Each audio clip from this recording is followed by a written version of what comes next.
po ba tayo ngayong umagang ito? Yes! Kahit tayo po ay 1, 2, 3, 4, 5, 7, 8, 9, 10, 11, masaya po tayong lahat dahil tayo ay nagkasama-sama ngayong umagang ito. Yes! Amen.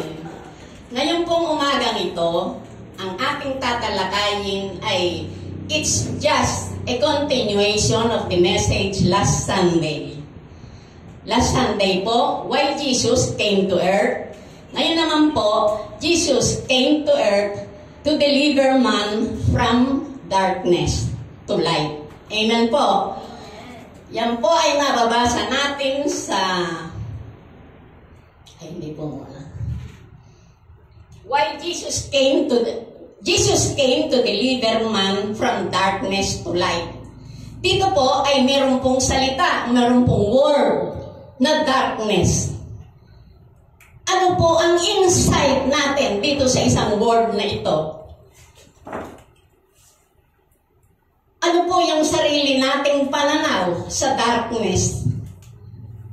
Amen po. Ang darkness po ay kadiliman. Sa Bible po, ang ibig sabihin ng darkness ay namumuhay sa kasalanan. We are living under the influence and power of Satan. Amen po? Nandiyan po yung satanic power. Yun naman pong light. Ano po ang ibig sabihin ng light?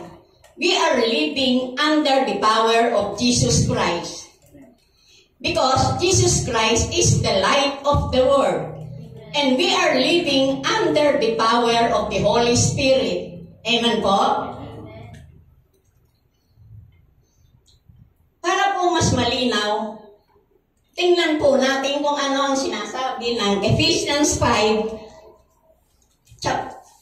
chapter 5, verse 8 to 11. Ganito po ang ating mababasa.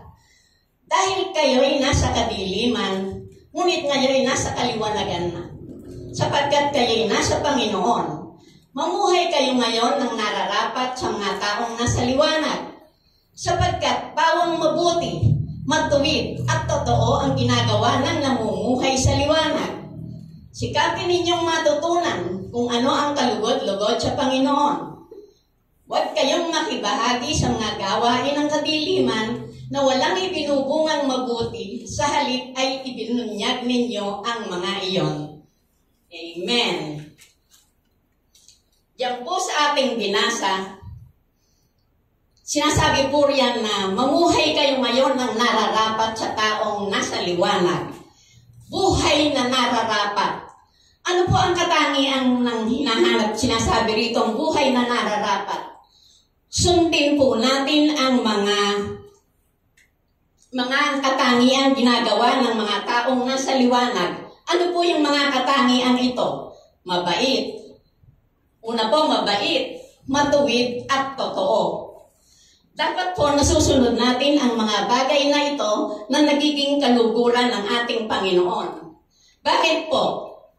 Kasi po, kung taglay natin ang mga katangian ito, ay gagayahin po tayo ng mga tao. Sino pong mga tao? Ito pong mga taong makamundo.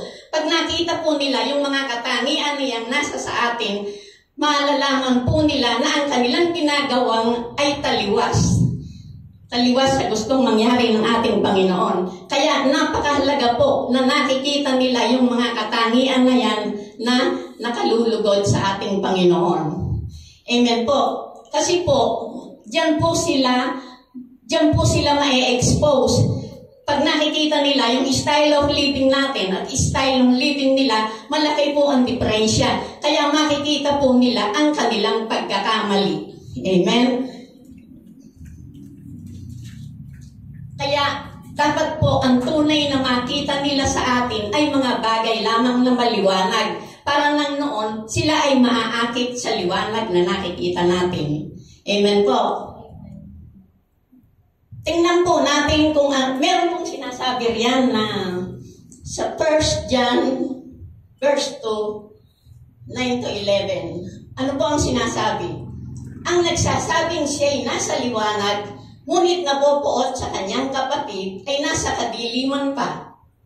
Ang umiibig sa kanyang kapatid ay nananatili sa liwanag at hindi siya magiging sanhi ng pagkakasala ng iba. Ngunit ang napopoot sa kanyang kapatid ay nasa kadiliman pa. Lumalakad siya sa kadiliman at hindi niya nalaman ang kanyang pupuntahan sapagkat binulag siya ng kadiliman. Yan po sa first John na yan na napakatunay na napakagandang talata. Yan po sinasabi na kapag tayo po ay mayroong pang natatanim o nananatili sa puso natin ng poot, galit, sama ng loob sa ating mga kapatid at hindi pa po natin sila pinapatawad, ay namumuhay pa po tayo sa kadiliman dahil binulag na tayo ng kadiliman. Amen po.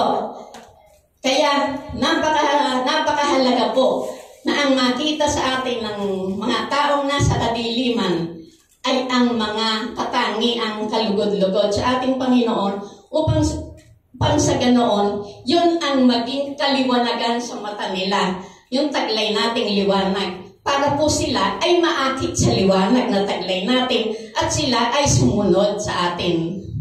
One of these days, pag po ganyan ang nakita nilang katangian natin, sila po ay sasama sa atin. Amen po. Ito pong ating maikling tinalakay ngayon ay aral po para sa atin pong lahat. Yung aral na yan na ating tinalakay ngayong umagang ito. Nawa po, kahit maikli lang ang ating devotion, meron po tayong natutunan at nadagdagan ng ating kaalaman ukol sa mga salita ng ating Panginoon. To God be the glory.